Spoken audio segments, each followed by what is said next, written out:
오늘 황금 축구화에서도 월드컵 소식으로 좀 문을 열어보려고 하는데요. 사실 우리가 오늘 방송 녹화가 벨기에전을 치르기 전입니다. 네. 예, 그래서 이제 대표팀이 16강 진출 여부가 방송이 나갈 때쯤에 이제 결정이 되어 있을 텐데요. 그래서 구체적으로 벨기에전에 대해서는 얘기를 할 수 없으니까 좀 전반적으로 월드컵 본선 대표팀 얘기를 좀 해볼게요. 네, 현 시점에서 이제 대표팀이 1무 1패를 기록하고 있거든요. 네. 무엇보다 이제 그 알제리전 2대4 참패에 대한 그런 여파가 굉장히 큰 것 같은데 네. 이 시점에서 홍명보 감독의 그런 뭐 엔트 의리 네. 논란도 있고 여러 가지 지금 문제점들이 많이 좀 제기되고 있는 상황입니다. 네. 네.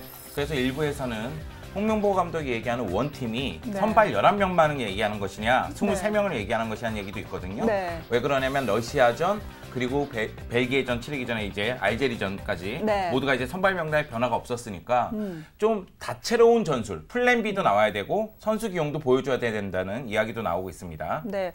그리고 또 축구 팬들이 이제 박주영 선수 기용에 대해서 좀 얘기가 많았는데 그 부분에 대해서는 좀 어떻게 생각을 하세요? 저는 누차 개막 전부터 이야기했습니다. 네. 이거는 논란이 될 만한 충분한 소지가 있다. 네. 왜냐 홍명보 감독이 스스로 자신의 원칙을 깨고 선발을 했거든요. 네. 소속팀에서 활약이 없었는데도 이제 그 박주영 선수를 기용하면서 이제 논란의 중심이 됐었는데 결국은 그런 것들이 지금 나오고 있어요. 실제로 네. 뭐 경기력, 뭐 슈팅을 못 때리는 것뿐만 아니라 자신감을 뭐 잃는 모습을 보면서 이 애초부터 이런 문제들이 있었는데 홍명보 감독이 왜 좀 이런 거를 잘 극복하지 못했을까에 대한 좀 그 의문이 있습니다. 네. 사실 박주영 선수가 러시아전, 벨기에전에서 슈팅을 한 차례도 시도하지 못했습니다. 네. 그리고 뭐 일부 네티즌들은 그 박주영 선수가 러시아전에서 1따봉 그리고 알제리전에서는 1미안을 네. 했다 이런 얘기도 하고 있을 정도로 눈에 네. 띄는 모습이 없었기 때문에 네. 좀 여론 자체도 좋지 않고요. 전문가들도 박주영 선수에 대한 신뢰를 잃어가고 있는 모습입니다.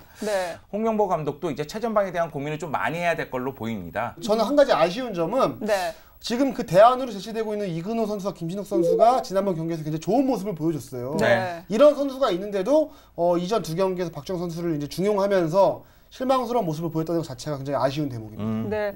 그리고 본선 경기 이전에 사실 평가전에서 이제 우리 대표팀이 좀 뻥 뚫린 수비력, 답답한 공격력이 여러 차례 지적이 됐었는데 본선 경기에서도 그렇게 해결책이 나오지 않은 것 같거든요. 사실 평가전에서는 경기 결과보다도 경기 내용의 문제였죠. 네. 그러니까 공격 루트가 확실하지 않았고 그 수비 쪽에서 상당히 빠른 공격에 수비수들이 당하는 모습도 있었고 네. 이것은 뭐 티니지하고 평가전, 가나하고의 평가전에서도 드러냈던 장면인데 네. 이런 모습들이 알제리전에서도 나오니까요. 네. 여러모로 이제 고민에 빠진 모습인데요. 일단은 그 알제리전만 살짝 말씀을 드리자면 홍명보 감독이 대처 방안을 확실하게 마련하지 못했던 것이 아닌가 그런 생각이 좀 들고 그리고 또 하나는 선수들이 네. 리더가 확실히 없기 때문에 역시 흔들릴 때는 계속해서 무너지는 장면이 나온 것이 아닌가라는 생각이 좀 들거든요. 네. 그러니까 저는 오늘 우리 주제가 지금 엔트 의리가 실패냐 이런 게 지금 주제거든요. 네. 그래서 그런 쪽에서 말씀을 드리자면 대표팀 내에서 너무 그런 뭐 팀을 이끌어줄 고참 선수가 없는 것 같아요. 이 선수들이 대부분이 다 런던 올림픽 당시에 뛰었던 멤버들이기 때문에 다 그 또래 친구들이거든요. 네.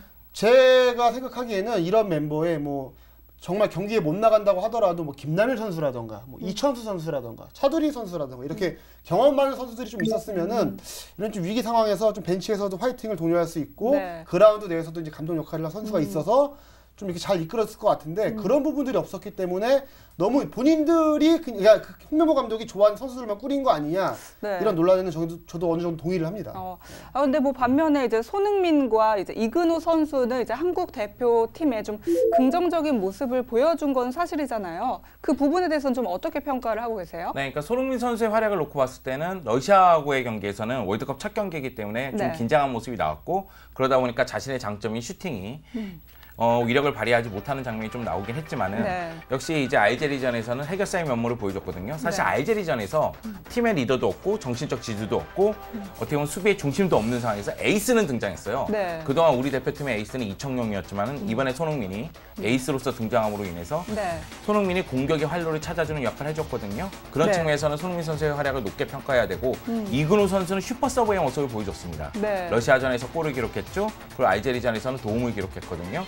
그러니까 교체 투입되고 나서 자신의 능력을 확실히 보여줬다는 점에서도 이근호 선수는 칭찬받아 마땅합니다. 네. 손흥민 선수가 굉장히 인상적인 경기를 펼쳤는데 저 네. 하나 아쉬운 거는 다른 선수들이 조금 더 좋은 활약을 펼쳤으면 손흥민 선수를 더 활용할 수 있었을 것 같아요. 왜냐하면 대부분이 뭐 드리블 돌파에 의해서 혼자 해결하는 모습이 있었는데 네. 이게 어쩔 수 없는 선택인 거는 맞아요. 네. 그 상황에서. 그런데 뭐 이청용 선수나 뭐 다른 뭐 박주영 선수가 좀 더 살아났더라면 손흥민 선수를 조금 더 유기적으로 활용을 할 수 있지 않았을까 하는 아쉬움이 좀 있습니다. 네. 마지막으로 월드컵 본선 조별 경기를 마쳤을 우리 선수들한테 응원 한마디씩 좀 해주시죠. 네, 저는 이제 벨기에전이 승리했을 거라 믿고요. 네. 그렇기 때문에 수고했다, 열심히 뛰었다, 그리고 많은 경험을 쌓아라 이렇게 얘기하고 싶습니다. 네, 저는 후회 없이 벨기에전을 저도 이겼을 거라고 믿고 네. 16강 준비 잘하세요. 네. 네가 그래서 안티가 100만이야. 왜요? 저는 그런 제 간절한 바람을 네. 담아서 이야기를 한 겁니다. 예.